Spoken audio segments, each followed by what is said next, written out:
하려고 하는데요. 아까 제가 말했듯이 성경에는 많은 영적인 관계들이 나와 있습니다. 그리고 또 성경은 그 영적인 관계들을 어떻게 계속 가져가야 될지 본보기가 나와 있고요. 사람들의 관계를 통해서 나와 있는 예화를 통해서 또 어떻게 격려하며 또 어떻게 기도하며 어떻게 훈련해야 될지 나와 있는 것들이 있는데, 이 교회 내에서 이런 영적인 그런 관계들을 제자훈련 관계라고 부릅니다. 그 영적인 관계를 가져가는 사람들에게는 특별하고 무엇인가 독특한 것이 있습니다. 그것이 뭐냐면은 영적인 관계를 가져간다. 그러한 것은 무엇인지 내가 하나님에 의해 창조된 신성한 존재다라는 것을 기본적으로 깔고 있는 거죠. 내가 하나님에 의해 창조된 신성한 존재가 아니라면 내 영적인 관계를 가져갈 필요가 없는 거예요. 근데 나는 하나님이 창조한 신성한 존재이기 때문에 영적인 관계를 가져가는 사람이 되는 거고요. 또 근데 그냥 어떻게 가져가야 될지 성경은 모호하게 설명하는 것이 아니라 아주 구체적으로 특별히 이 땅에 예수님이 오셔서 모델이 되셨어요. 어떻게 영적인 관계를 가져가야 될지, 그리고 그 본이 보여주시고 우리들에게 그 보여준 본을 모방하도록 우리들에게 말씀을 하셨습니다. 그래서 이러한 관계를 제자훈련이라고 하는데, 제자훈련을 딱히 뭐라고 표현하는 것이 좀 어렵기 때문에 세상에서는 그와 비슷한 것들로 표현되어질 때가 있어요. 뭐 어떤 것들이 있나요? 서로가 서로를 도와주는 관계를 세상에서 표현할 때 스승과 제자, 좀 더 전문적인 용어로 뭐라고 하죠? 멘토와 멘티란 말을 하죠. 멘토란 말을 쓰죠. 그죠? 멘토가 뭐 하는 겁니까? 어떻게 가르치는 거예요? 멘토는 어떤 사람이 나의 멘토가 됩니까? 똑똑한 사람? 나보다 똑똑한 사람? 모범이 되는 사람? 멘토는 한마디로 이렇게 표현할 수 있는 거죠. 경험이 좀 더 풍부한 사람이 경험이 부족한 사람에게 도움을 주거나 가르쳐주는 걸 멘토라고 이야기를 합니다. 그죠? 그 제자훈련 관계에는 그런 멘토의 역할들도 할 수도 있어요. 또 어떤 게 있습니까? 세상에서 이건 뭘까요? 특정 주제 분야에 있는 어떤 운동선수나 학생이나 연기자에게 훈련을 시켜주는 사람을 뭐라고 하나요? 그 코치라고 하죠. 그래서 영적인 관계들을 세상에서 그냥 빗대어 말할 때 어떤 뭐 코치나 아니면은 멘토나 해서 뭐 코칭이다, 아니 멘토링이다, 뭐 이런 식으로 해서 표현되어지기도 합니다. 하지만 이러한 표현이 명확하게 제자훈련 관계를 설명하지는 못하는 것입니다. 왜요? 자꾸 팔이 날라서 신경 쓰이네, 그죠? 왜냐면 아까 말했던 뭐 코칭이나 멘토링이나 이러한 관계적인 어떤 비유를 대는 것이 조금 도움은 될 수 있을지 모르겠지만은 거기에는 그것과 비교해서 이 제자훈련이 가지고 있는 독특한 것이 있어요. 그게 뭘까요? 우리가 누굴 도와주기도 합니다. 또 경험이 있는 사람이 경험이 부족한 사람에게 도와주기도 합니다. 그죠? 어떤 때는 전문적인 지식이나 기술을 가르쳐 주기도 합니다. 하지만 그것이 제자훈련을 다 표현할 수 없는 이유 중에 한 가지는 거기에는 희생적인 사랑이나 전체 삶의 관점에서 제자훈련 관계를 말하고 있지 않다라는 거죠. 아까 말했지만 코치라는 것은 특정 분야에서, 그죠? 달리기 코치하는 사람이 그 사람의 밥 먹는 습관까지 고칠 수 있겠지 모르겠지만은 그 사람의 생각하는 방식이라든가 많은 어떤 삶의 모든 전반적인 부분들, 그와 뭐 그 부모님과의 관계라든가 이런 것까지 다 신경 쓰진 않는다는 거죠. 그렇죠?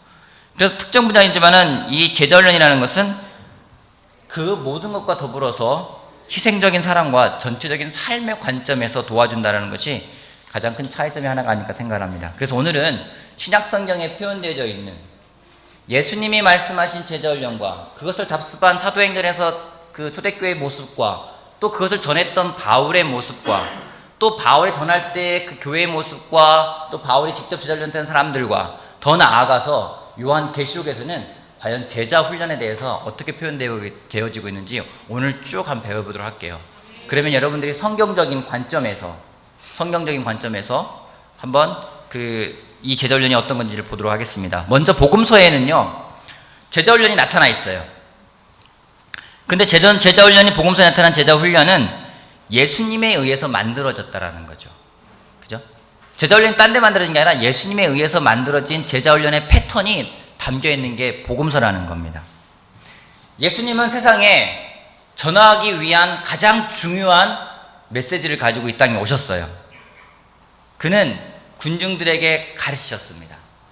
말씀을 전파했습니다. 하지만 진정한 변화가 어디에서 일어났는가를 보게 된다면은 예수님의 말씀을 듣고 사람들이 변화를 가져가기도 했지만은 진정한 변화는 어디서 일어났는지 제자들과의 친밀한 관계에서 제자들이 바뀌어가는 것이 진정한 변화였죠. 그죠? 예수님의 말씀에서 변화되어진 사람도 있지만 더 나아가서 진짜 변화됐던 것은 어떤 가르침을 전해주고 받는 그 장소보다도 더 직접적인 것은 삶의 현장이라는 겁니다. 우리 직장에서 그런 얘기 하잖아요. 그 OJT라는 말 쓰죠. 그죠? 또 OFJT라는 말 쓰죠. 그 어떤 같이 모여서 이렇게 합숙을 하면서 훈련하는 걸 OFJT라고 합니다. 그죠? 하지만 직장에 들어가서 현업에서 직접적으로 그 일을 할 수 있게끔 도움받는 것은 뭐라고 하는지 OJT라는 말을 써요. 온더잡 트레이닝이라고 해서 직장에서 정말 그렇게 일을 하면서 배우는 겁니다. 그래서 거기서는 회사에 들어가면 그런 거 배우잖아요. 어떻게 뭐 복사는 어디서부터 하는지 시작이 그거죠. 복사는 어디로 가든지 물품 어디서 타와야 되는지 이 설은 어떻게 꾸며야 되는지 기한에서 올릴 때는 어떻게 올려야 되는지 어떤 그 절차를 밟아가야 되는지 이런 것들 하나하나 또 공장에서 일하시는 분들 같은 경우에는 기기를 다루는 것도 직접 현장에서 실습을 통해서 가르쳐 주잖아요. 여러분 그게 더 중요하죠. 그죠? 대학교에서 열심히 그거와 관련된 것을 배우고서는 직장에 들어간다고 해서 그 사람이 일을 잘하느냐? 아니에요. 다시 처음부터 시작해야 될 때가 많이 있습니다. 그래서 예수님의 말씀을 직접 듣고 배우는 어떤 그런 가르침을 받는 시간도 중요하지만 진짜 변화가 어디서 일어났는지는 예수님과 같이 생활을 하면서 삶에서 직접적인 도움을 받았던 제자들과의 관계에서 진정한 변화가 나오는 것을 볼 수가 있습니다. 이것을 우리가 알 수 있는 건 뭐냐면은 그만큼 삶을 직접 도와주는 관계인 제자훈련이 얼마나 중요한지를 우리가 알 수 있다는 거죠. 복음서에는 예수님께서 이런 제자훈련 관계를 어떻게 해야 되는지 그런 패턴, 제가 이 단어를 번역하면서 이 패턴이란 말을 뭐라고 번역할지 잘 모르겠어요. 패턴을 뭐라고 번역해야 돼요? 우리나라 말로 말하면 패턴. 여튼 예수님이 보여준 제자훈련의 패턴, 연속적인 행동, 여러분 다 이해하시는 걸로 이해하시면 돼요. 어떤 방법, 형태 이렇게 될 수 있겠죠. 그런 것들이 나타나 있는데요. 먼저 마가복음 볼게요. 마가복음 1장. 오늘은 성경 말씀을 좀 많이 찾을 예정입니다. 마가복음 1장 14절에서 18절 말씀까지 보겠습니다. 마가복음 1장 14절에서 18절 말씀.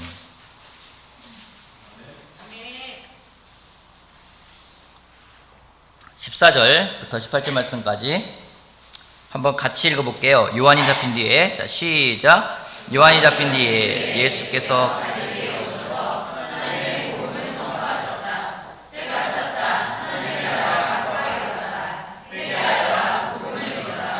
예수께서 갈릴리 바닷가를 지나가시다가 시몬과 그의 동생 안드레가 바다에서 그물을 던지는 것을 보셨다. 그들은 어부였다. 예수께서 그들에게 말씀하셨다. 나를 따라오너라. 내가 너희를 사람을 낚는 어부가 되게 하겠다. 그들은 곧 그물을 버리고 예수를 따라갔다. 예수님께서는 사람들에게 가르쳐 주신 것이 있어요. 뭘 가르쳐 주셨나요? 이 장면에서 볼 수 있는 게 뭡니까? 예수님이 제자들에게 가르쳐 주신 게 뭐예요? 예수님이 본을 보인 게 있죠? 어떤 걸 본을 보이셨습니까? 예수님이 본을 보인 게 있어요. 어떤 걸 본을 보이셨어요? 요한이 잡혀가서 슬플 수 있었는데 본인이 해야 될 일. 요한이 잡혀서 슬펐지만은 본인이 해야 될 일을 하셨다. 또 어떤 본을 보여주셨습니까? 복음을 선포하신 걸 본을 보여주셨다. 또 어떤 본을 보여주셨습니까? 먼저 걸어가셨다. 어떤 걸 걸어갔어요? 그쵸. 네, 맞아요. 예수님이 결국에는 다른 사람을 부르는 법을 가르쳐 주셨어요. 제자들은 예수님으로부터 어떻게 사람들을 부르는지를 배웠고 또 어떻게 예수님을 따라가라고 하셨는지에 대해서 배우는 시간들이었다는 거죠. 예수님이 제자훈련 관계에서 보여주고 싶었던 그런 명확한 그런 부분들은 그런 거라는 거죠. 어떻게 사람들을 불러야 되는지, 어떻게 계속 가게 해야 되는지. 마가복음 3장 볼게요. 마가복음 3장 13절에서 19절 말씀까지 볼게요. 13절에서 19절. 자, 예수께서 산에 올라가셔서 원하시는 사람들을 부르시니 그들이 예수께로 나왔다. 예수께서 12를 세우시고 그들 또한 사도라고 이름하셨다. 이것은 예수께서 그들을 자기와 함께 있게 하시고 또 그들을 내보내어서 말씀을 전파하게 하시며 귀신을 쫓아내는 권능을 가지게 하시려는 것이었다. 여러분, 여기 예수님의 제자들을 부르신 의도가 뭐예요? 왜 불렀어요? 그들을 왜 세우셨어요?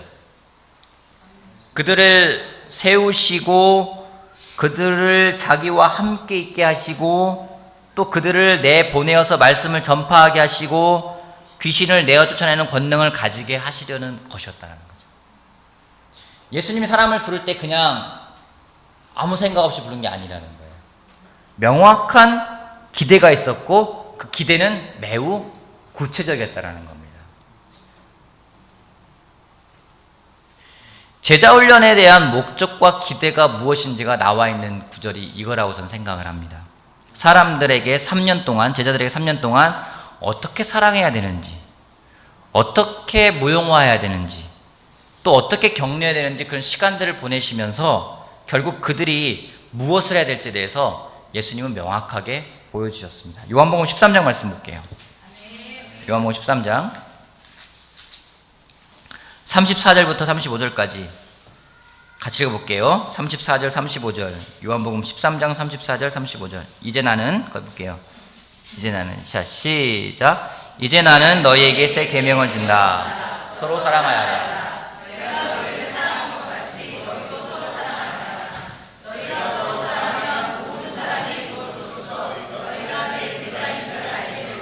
그쵸? 예수님이 돌아가시기 전날 밤에 예수님은 본인이 만들어 놓은 모델이 있죠. 자기가 어떤 모델을 만들어 놨잖아요. 그죠? 모형, 본, 표범을 만들어 놨어요. 그 다음에 그것을 그의 제자들에게 따라하라고 하셨어요. 두 가지 말씀하셨는데 첫 번째는 뭐냐면 내가 너희를 사랑한 것처럼 서로 사랑하여라. 그냥 사랑하라는 것이 아니라 내가 어떻게 사랑했는지 봤지. 니네 알고 있지. 그러니까 그대로 사랑하면 돼. 그 얘기 뭐냐면요. 예수님은 우리가 우리 방식대로 사랑하길 원하는 것이 아니라 예수님이 셋업해 놓은, 예수님이 만들어 놓은, 예수님이 미리 어떤 참 뭐라고 표현할지 모르겠지만 이렇게 그 모델링해 놓은 그 패턴을 따라하라고 하시는 거죠. 그냥 사랑해라가 아니라 내가 너희를 사랑한 것처럼 너도 서로 사랑하라고 말씀하셨어요. 그러면서 너희가 서로 사랑할 때 모든 사람이 너희가 내 제자인 것을 알게 될 거라고 말씀을 하신 것은 예수님을 따르는 자는 예수님이 하신 것을 따라하는 사람이라는 거죠. 예수님을 따라가는데 예수님이 하신 대로 하지 않고 내 방식대로 하면은 나는 예수님을 따라가는 사람이 아니라는 거예요. 예수님이 본을 보이시고 만들어 놓고 그대로 따라하라는 거죠. 그렇게 따라하는 사람을 뭐라고 하는지 제자라고 부르는 겁니다. 제자는요, 학생이에요. 제자는요, 배우는 사람이에요. 그렇기 때문에 마태복음 28장 18절 말씀 찾지는 않겠습니다. 우리 잘 아는 거죠? 내가 하늘과 땅의 모든 권능을 받아 너희는 가서 모든 민족을 제자로 삼아라 라고 했을 때 그러면은 이 제자로 삼는다라는 말은 무엇인지 가서 제자를 삼으라는 것은 무슨 의미겠어요? 사람들을 뭘로 만들라는 거였어요? 뭘 만드는 거였어요? 아까 제자가 뭐였어요? 학생이고 배우는 사람이니까 너희는 가서 모든 사람들을 학생 또는 배우는 사람이 되게 하라는 거예요. 또 그것을 내가 너에게 명령한 모든 것을 가르쳐 지키게 하라는 것은 예수님이 보여주신 표본을 완전히 모방하는 거라는 거죠. 여러분, 우리가요 새로운 걸 하는 게 아니에요. 그렇잖아요? 제자 훈련이라는 것은 우리가 뭔가 새로운 걸 하는 게 아니라 예수님이 만들어 놓은 것을 우리가 따라하는 거예요. 따라하는데 그것은 뭐예요? 새로운 걸 하는 게 모방하는 거예요. 아이가 뭐 화를 내는 것도 엄마 아빠를 모방하기도 하고요. 아이가 사랑하는 것도 엄마 아빠를 모방하기도 하고요. 아이가 젓가락질하는 것도 밥 먹는 것도 엄마 아빠를 모방을 해요. 그죠? 그럴 때 아이는 습득을 하게 됩니다. 아이가 뭐 어느 날 막 젓가락질을 희한하게 막 가르치지도 않는데 막 이상하게 한다. 그런 애들은 거의 드물어요. 그잖아요? 다 엄마가 어떻게 하는지 아빠가 어떻게 하는지 때로는 그래요. 아, 우리 애는 왜 저래? 그럴 때가 있어요. 왜 그러는 걸까요? 여러분 애들 그럴 때 있잖아요. 쟤는 왜 저러지? 왜 그러는 걸까요? 아, 그쵸? 그쵸? 맞아요. 아, 우리 애는 왜 성격이 저렇지? 우리 애는 왜 저렇게 행동을 하지? 그 되게 한 아이가 있어요. 아주 어린 애인데 이렇게 딱 걸을 때 뒷짐을 지고 걸어요. 3살 애들아. 왜 그러는 걸까요? 아빠가 그렇게 걷거든요. 그러니까 따라하고 모방하는 거예요. 그 제자라는 것은 그렇게 예수님이 하셨던 것을 따라하고 그것을 모방하는 사람. 그게 제자 훈련인데 우리는 왠지 막 그러면 안 될 것 같은 거예요. 더 나은 걸 찾고 싶은 거예요. 근데 예수님 말씀하셨어요. 제자는 스승보다 나을 수가 없다고. 그렇게 같이 되는 게 목표라는 거죠. 복음서에 나타난 제자 훈련 관계는 예수님이 정하신 모범, 그것을 따르고 모방하는 관계라고 정의할 수가 있는 겁니다. 그래서 예수님이 그런 본을 보여주셨어요. 본을 보이고 그 있잖아요. 우리 많이 노래 부르잖아요. 나처럼 해봐라. 이렇게 따라하는 노래 있잖아요. 그죠? 예수님이 그런 거예요. 나처럼 해봐라. 이렇게. 내가 너희를 사랑한 것처럼 사랑해. 내가 너희를 가르친 것처럼 가르쳐. 내가 너희를 부른 것처럼 불러. 다 본을 보여주고 그대로 따라하라고. 근데 우리는 때론 자존심이 강하잖아요. 따라하는 거 여러분 좋아하세요? 누구 따라하는 거 좋아하세요? 아니죠. 근데 따라하는 사람은요, 정말 많은 걸 배울 수가 있어요. 따라하는 데서요, 새로운 것이 창조되는 것이지 처음부터 새로운 것 창조되는 게 아니라는 겁니다. 그 예수님은 복음서에서 많은 부분 제자훈련 관계에서 무엇에 될지 딱 그걸 셋업해 오셨어요. 셋업해 놓고 하늘로 올라가셨어요. 제자들에게는 내가 했던 것 너 그대로 모방해 라고 하시고 올라가셨어요. 그런 다음에 사도들은 무엇을 했을까요? 사도행전 볼게요. 사도행전 2장. 사도행전을 보게 되면은 그 자리에 모인 사람들은 3,000명이나 세례받는 그런 놀라운 일이 벌어지는 광경을 보면은 그 3,000명은 같은 문화권이 아니었었어요. 다 나오잖아요. 우리가 뭐 여기서 그 메대, 뭐 메소포타미아, 어디 바데, 뭐 아라비아 여러 군데서 왔다잖아요. 문화가 달라요. 근데 그 사람들이 세례를 받는 순간 자기가 배웠던 방식의 사랑이 아니에요. 똑같은 사랑을 하고요. 똑같이 모델링 되어 있는 걸 따라하고요. 또 격려하는 것도 똑같이 하는 걸로 하고 있다는 거죠. 참 재밌어요. 정말 격려되는 건 뭐냐면은 다른 나라에 있는 교회를 가도요. 똑같아요. 그거 보면서 여러분 그런 경험 있으십니까? 하다못해 서울에 가건, 분당에 가건, 부산에 가건, 대구에 가건 대한민국 다른 교회에 가도 똑같아요. 근데 다른 나라에 가잖아요. 문화 다르잖아요. 근데 똑같아요. 격려 주는 것도요. 비슷한 말과 비슷한 방법을 해요. 어디서 배웠길래요? 누구한테 배웠길래요? 목표가 똑같기 때문이에요. 내가 예수님을 그대로 모방하고 싶어 라는 그 마음을 가지고 있는 제자들이 모인 거기 때문에 어디를 가도 똑같은 그런 문화나 언어가 달라더라도 그들이 취하고 있는 그런 사랑하는 방법이라는 이런 것들은 똑같은 것을 따라하게 된다는 거죠. 그것이 나와 있는 것이 이제 2장입니다. 사도행전 2장 42절 말씀부터 볼게요. 47절까지. 자, 그들은 사도들이 가르침에 몰두하며 서로 사귀는 일과 빵을 떼는 일과 기도에 힘썼다 하면서 43절 모든 사람 그것도 읽을게요. 시작. 모든 사람에게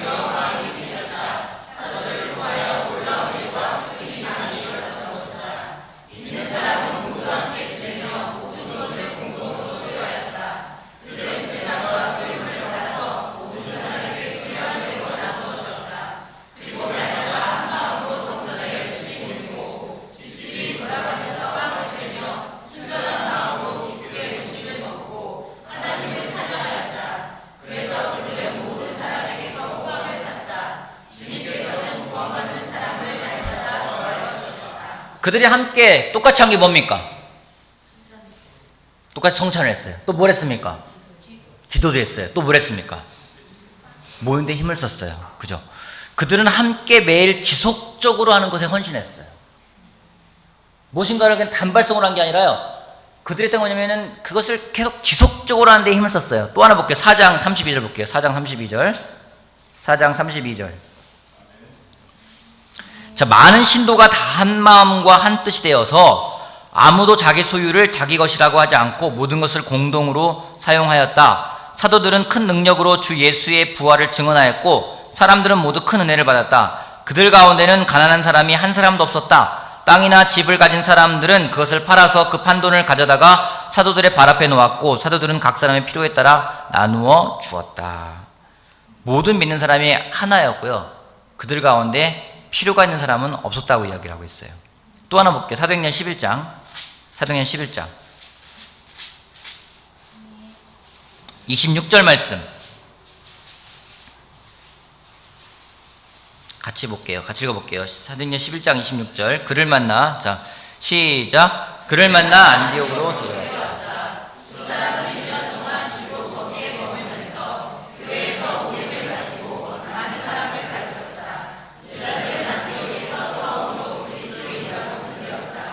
여러분, 예수님이 제자들하고 한 게 뭐예요? 제자들하고 한 게 뭐예요? 제자들하고 같이 모여서 말씀을 전하고 사랑하고 서로 음식을 나누고 서로 교제하고 그걸 3년간 보여줬잖아요. 그죠? 그런 다음에 나를 따라오는 사람은 내가 했던 걸 똑같이 모방해라라고 하신 거예요. 그렇기 때문에 제자들이 뭘 했습니까? 어딜 가든 똑같이 모여있고 같이 성찬하고 같이 교제하고 서로 사랑하고 서로 격려하고 그 패턴이 꾸준하게 이루어지는 거예요. 아, 나는 뭐 아라비아 사람이니까 나는 그런 거 익숙하지 않아요. 아니라는 거죠. 나는 뭐 저기 메대 사람이니까 나는 그렇게 하는 거 원치 않습니다. 우리는 일주일에 한 번 모이면 됩니다. 아니라는 거죠. 똑같이 예수님이 본을 보여준 것을 똑같이 모방하는 행동들이 그대로 일어난 것이 또 사도행전이라는 겁니다. 그래서 예수님이 복음서에서 만들어 놓은 것은 셋업이고 그것이 어떻게 진행되는지 본 것이 사도행전이라는 겁니다. 근데 바울이요, 또 편지에도 똑같은 말을 하고 있어요. 고린도전서 4장 16절 볼게요. 고린도전서 4장 16절. 고린도전서 4장 16절. 거기를 우리 재현 형제가 한번 읽어줄래요? 정재현 형제가 4장 16절. 그러므로 나는 여러분에게 권합니다. 여러분은 나를 본받는 사람이 되십시오. 네, 또 11장 1절도 마저 읽어주실래요? 11장 1절. 내가 그리스도를 본받는 사람인 것과 같이 여러분은 나를 본받는 사람이 되십시오. 여러분, 이 말 들으면 어때요? 바울이 그러잖아요. 나를 본받으라. 멋져요? 여러분, 혹시 여러분 자녀들한테 그렇게 말해본 적 있으십니까? 아이가 있으신 분들은 야, 아빠를 본받아. 여러분 입에 직접 엄마가 아빠한테 얘기하는 것도 아니고 아빠가 애한테 엄마 본받으라는 게 아니라 자기 입으로 직접 나를 본받아. 혹시 종화 형 그렇게 한 적 있으십니까? 비슷하게. 아니, 정확하게. 어떻게 대화 형제는 한 적 있어요? 그렇게? 동희한테 아빠 본받아. 아빠처럼 하지 마요. 재환 형제 어때요? 재환 형제 수호한테 그런 적 있어요? 아빠 본받아야 돼. 이렇게. 나보다 나아야 된다. 바울이 그래요. 바울이 뭐라냐면요, 나를 본받으라고요. 어떻습니까? 이 말 들으면 어떤 생각 들어요? 아, 저 교만한 바울 같으니라고 이런 생각 들어요? 바울 자존감 캡인데 이런 생각 들어요? 자, 고린도 전서 봤잖아요. 갈라디아서 볼게요. 갈라디아서 4장 볼게요. 갈라디아서 4장. 자, 12절을 우리 박성호 형제가 한번 읽어줄래요? 갈라디아서 4장 12절을 박성호 형제가 한번 크게 읽어주세요. 4장 12절.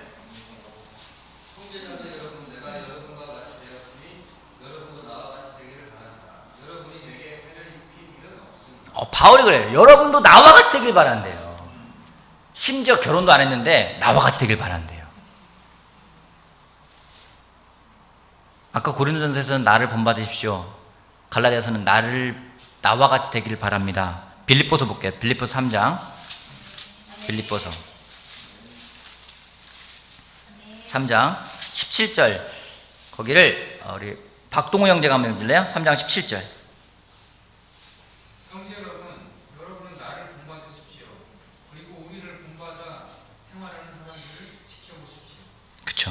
형제자매 여러분 다 함께 나를 본받으십시오.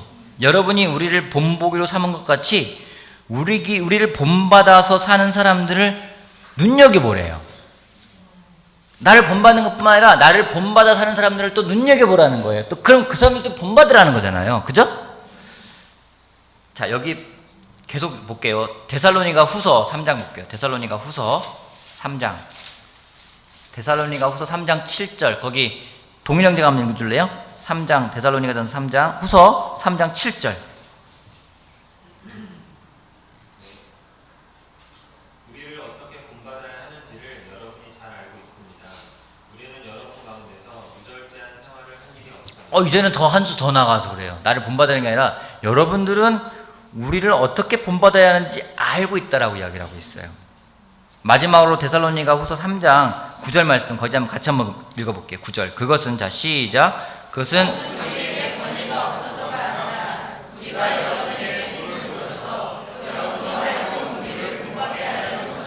자, 계속 바울이 그래요.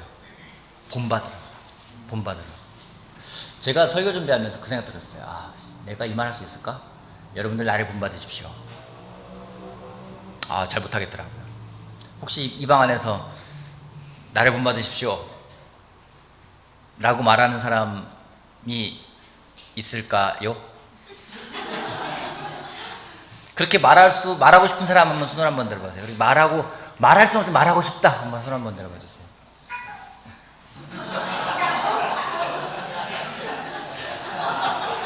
이럴 땐 잠시 무음을 하셔도 됩니다. 여러분, 우리가 이 말을 할 수 있어야 돼요. 그죠? 아이한테 아빠 본받아야 돼. 엄마면서 아이한테 엄마 본받아. 엄마가 어떻게 지내는지 너 알고 있지? 엄마를 본받아. 이렇게 한번 생각해 볼게요. 여러분은 예수님의 성품을 모방하고 있습니까? 여러분, 예수님을 모방하고 있습니까? 그럼 여러분이 예수님을 모방하지 않으면 여러분이 모방하고 있는 사람은 누굽니까? 우리는요, 새로운 걸 하는 사람들이 아니에요. 성경에는요, 해 아래 새 것이 없대요. 우리는 누군가를 모방하고 있습니다. 누군가에게 영향을 받고 모방을 하고 있어요. 근데 우리가 모방하는 게 누군지는요, 우리가 모방하는 것의 제자인 거예요. 예수님의 제자라면은 예수님을 모방해야 돼요.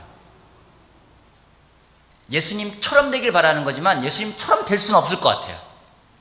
하지만 예수님처럼 되기 위해서 모방할 수 있다는 거죠.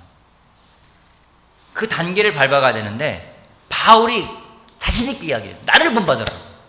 왜요? 자기는 예수님을 모방하고 있기 때문에 나를 본받으라는 거예요. 내가 예수님을 모방하고 있는 사람이라면 누군가에게 나를 본받으라고 이야기할 수 있어야 되는 거죠.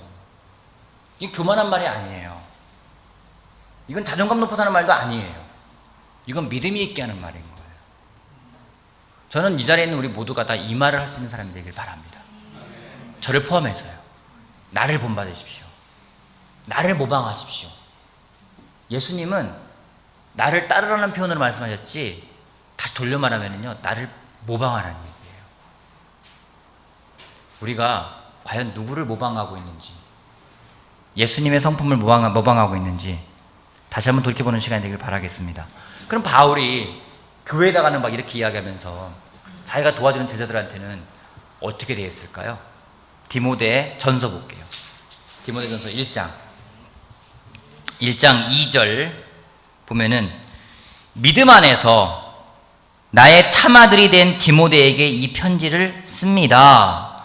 근데 영어로 말하면 to Timothy, to 디모데, 그죠? 정말 그때요. to 디모데예요, 그죠? 디모데에게. 근데 어떤 디모데예요? 나의 참아들이 된 믿음 안에서 나의 참아들이 됐다고 이야기를 하고 있어요. 과연 이 말을 할 수 있을까? 그러면 13절 말씀 볼까요? 13절 말씀. 1장 13절. 디모데 후서 1장 13절. 또 디모데에게 편지 쓰는 데 또 나옵니다. 1장 13절. 그대는 그리스도 예수 안에 있는 믿음과 사랑으로 나에게서 들은 건전한 말씀을 본보기로 삼고 라고 나와요. 여러분, 바울이 개인적으로 제자 훈련했다라고 생각되어진 사람이 디모데입니다. 또 하나 사람은 또 디도입니다.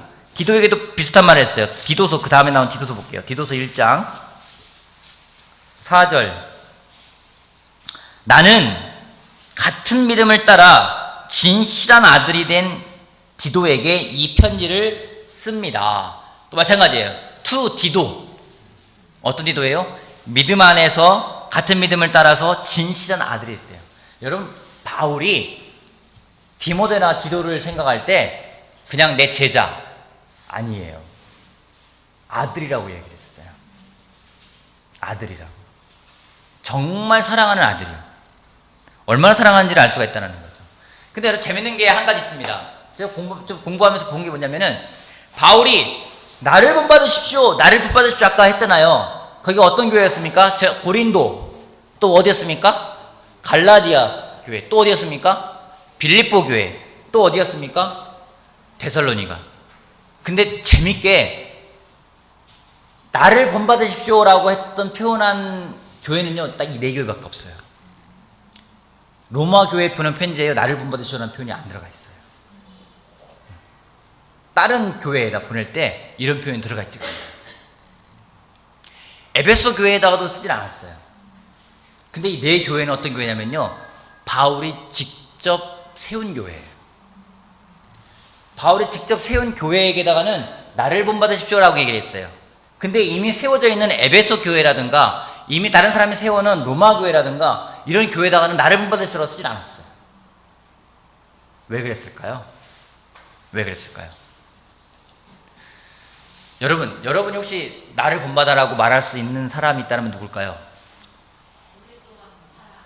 잘 아는 사람. 그죠? 잘 아는 사람. 모르는 사람한테 가가지고 나를 본받으십시오 그러는 거예요. 오늘 처음 왔는데 나처럼 되길 바랍니다 막 이러는 거예요. 그럼 그 사람 뭐라고 할까요? 뭐라고요? 궁금해 하겠죠. 그죠? 바울이 아무에게나 도전되지 않다라는 겁니다.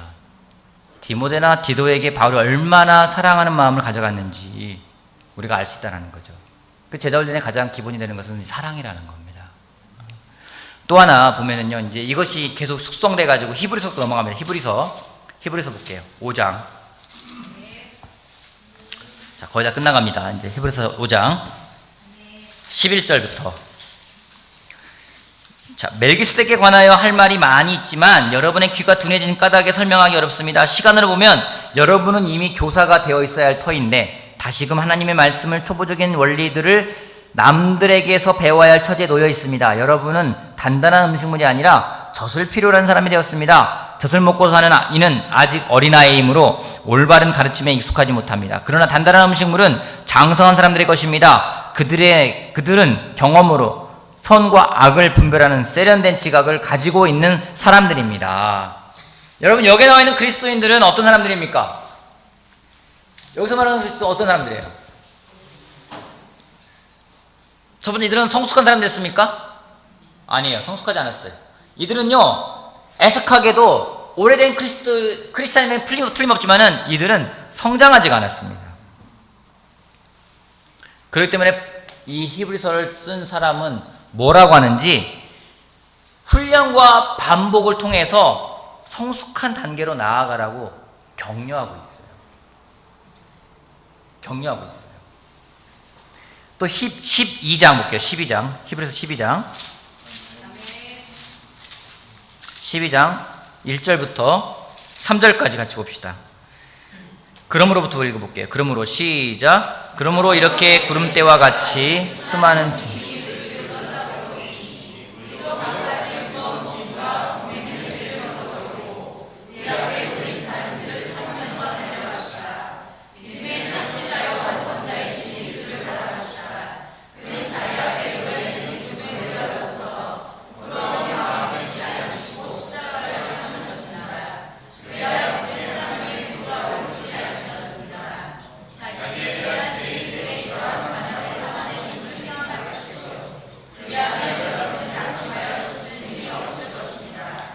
뭐라는지 결국 예수님을 따라간다라는 것은, 예수님을 모방한다라는 것은 우리 제자들 앞에 있는 그 모델, 그 예수님의 영감을 받아서 계속 나아가야 된다는 것을 이야기를 하고 있는 겁니다.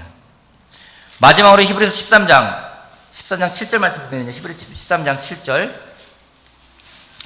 여러분의 지도자들을 기억하십시오. 그들은 여러분에게 하나님 말씀을 일러주었습니다. 그들이 어떻게 살고 죽었는지를 살펴보고 그 믿음을 본받으십시오. 17절 말씀 볼게요. 17절. 여러분의 지도자들의 말을 고지 듣고 그들에게 복종하십시오. 그들은 여러분의 영혼을 지키는 사람들이요 이 일을 장차 하나님께 보고될 사람들입니다. 그러므로 여러분들은 그들이 기쁜 마음으로 일을 하게 하고 탄식하면서 하지 않게 해주십시오. 그들이 탄식하면서 일하는 것은 여러분에게 유익이 되지 못합니다. 여러분을 누군가 도와주는 사람이 있을 겁니다. 꼭 목회자가 아니더라도 여러분 도와주는 사람이 있을 거예요. 그죠? 여러분 도와주는 사람에 대해서 어떻게 되는지, 여러분이 도와준다는 사람을 본다는 것은 그 사람을 따라간다는 얘기는 그 사람이 보여주는 예를 보라는 거예요. 예를 보고 그것 또한 믿음으로 모방하라는 겁니다. 그 사람이 잘하는 게 있어요. 그럼 그걸 모방해야 되는 거죠. 믿음으로요. 그리고 순종하라고 이야기를 하고 있습니다. 마지막으로 이제 계시록 볼게요. 계시록 14장. 요한계시록 14장. 자, 1절부터 볼게요.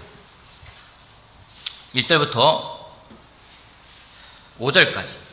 또 내가 보니 어린 양이 시온산에 서 있었습니다. 그 어린 양과 함께 14만 4천 명이 서 있었는데 그들의 이마에는 어린 양의 이름과 그의 아버지의 이름이 적혀 있었습니다.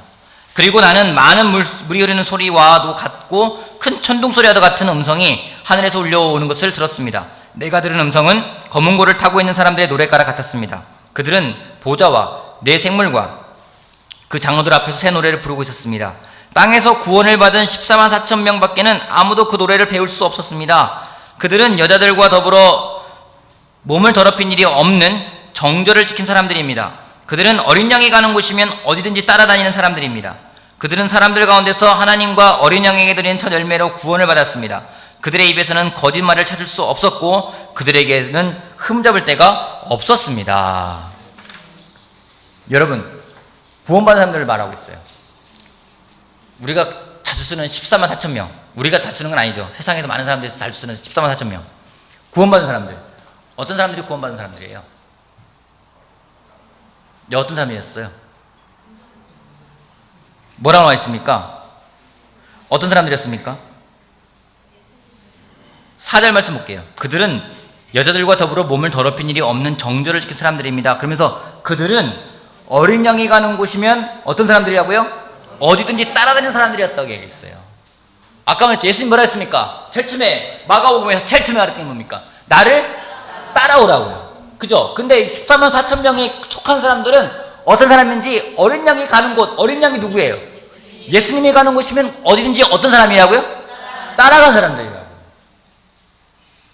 제자는요, 예수님을 따라가는 거예요. 따라오라고 하셨고요. 그걸 따라가는 거예요. 따라간다는 얘기는 예수님이 하는 것을 그대로 모방하며 간다라는 겁니다. 구원받은 사람들은요, 결국 예수님을 따라간 사람들이에요. 여기 보면 14만 4천 명이 나옵니다. 뭐 여기에 대해서는 말했지만은 그 12지파와 12제자와 더불어서 거기 곱하기 1000을 하면은 14만 4천이 되죠. 12 곱하기 1000 하면 14만 4천입니다. 1000이라는 숫자는 완전하고 완벽한 숫자를 말하는 거예요. 그렇기 때문에 제자들은 누군지 결국 제자도의 디사이플십, 제자도의 패턴을 그대로 따라가는 자들이 결국에는 그 나라에 들어갈 수 있는 사람들이라고 이야기를 하고 있는 겁니다. 마무리해 보겠습니다. 여러분 한번 질문 한번 해보십시오. 첫 번째 질문입니다. 예수님은 모든 예수님을 따라오는 사람들이 제자 훈련을 할 것을 기대하셨다고 여러분 생각합니까? 질문을 다시 드릴까요? 예수님을 따르는 사람들은 모두가 다 제자 훈련을 해야 된다라고 생각을 했을까요? 맞아요. 그죠? 제자 훈련이 뭡니까? 따라가는 거잖아요. 따라가는 거잖아요. 예수님을 따라간다는 것은 그대로 따라한다는 것이죠. 배운다라는 거죠. 모방한다라는 거죠. 제자 훈련에 가서 막 뭔가를 막 혼내기만 하고 바로잡고 막 이런 건 아니에요. 예수님을 따라가는 거예요. 따라할 겸 도와주는 거예요. 그럼 이런 질문 해볼게요. 여러분은 현재 건강한 제자 훈련 관계에 속해 있습니까? 여러분 스스로에게 질문 한번 해보세요. 건강한 제자 훈련 관계에 있다는 것은 과연 그렇다면 난 누구랑 같이 하고 있습니까? 누가 그런 관계에 있습니까? 그렇지 않다면 그것을 만들기 위해서 무엇을 시작할 수 있을지 여러분이 한번 고민해 보세요. 일주일 동안 여러분에게 드리는 숙제입니다. 여러분이 건강한 제자 훈련 관계에 속해 있다면 아멘. 그게 누구고 그와 어떻게 보내고 있는지. 그렇지 않다면 그것을 만들기 위해서 무엇을 할 수 있을지 여러분이 한번 생각해 보고 고민해 보기를 바라겠습니다. 또 하나 이거 하나 부탁드릴게요. 예수님과 가까웠던 제자 3명이 있습니다. 누구누구죠? 예수님과 특별히 가까웠던 제자 3명. 베드로, 요한, 야고보. 그들은 예수님과 어떤 관계를 보냈는지, 그들을 통해서 배울 수 있는 제자 훈련 관계에 관한 그런 신념의 목록을 만든다면 무엇을 만들 수 있을지 한번 여러분 생각해 보시기 바랍니다. 여러분 결론적으로 얘기하겠습니다. 예수님은 매우 명확하게 사랑하는 것, 또 이렇게 모델링하는 것, 또 훈련하는 것, 격려하는 것의 패턴을 만드셨어요. 그리고 예수님은 우리가 그것을 그대로 모방하라고 말씀하셨어요. 바울 또한 같은 종류의 것을 만들고 그것을 전했으며 사람들에게 역시 나를 모방하라고 이야기를 했어요. 여러분 우리가 가져가는 제자훈련 관계는 멘토링이나 코칭이나 그 이상의 것입니다. 그냥 그것들과 비교될 수 있는 게 아니에요. 그걸 설명될 수 있는 게 아니에요. 왜냐하면 예수님께서 우리에게 가르쳐 주신 그 따라라는 것에는 그것들에는 없는 희생적인 사랑과 전적인 삶의 관점에서부터 시작되기 때문이라는 거죠. 그러기에 제자훈련이라는 것은 희생적인 사랑, 바울이 디모데에게, 바울이 디도에게 보였던 희생적인 사랑, 그리고 전반적인 삶의 모든 관점에서 볼 수 있는 것, 한 부분만을 보는 것이 아니라 모든 삶을 볼 수 있는 것, 거기에서 비롯된다는 것을 우리가 기억했으면 좋겠습니다. 여러분 오늘 한 가지만 결정하시길 바랍니다. 내가 예수님을 모방하겠다. 다른 걸 모방하지 마십시오. 예수님을 모방합시다. 예수님이 사랑했던 것처럼, 예수님이 기도했던 것처럼, 예수님이 주변에 있는 사람들과 관계를 맺어갔던 것처럼 예수님을 모방하는 그런 마음을 가져간다면 그것이 제자훈련의 시작이라 저는 확신합니다. 그런 관계를 만들어갈 수 있는 우리가 되길 바라면서 마치겠습니다.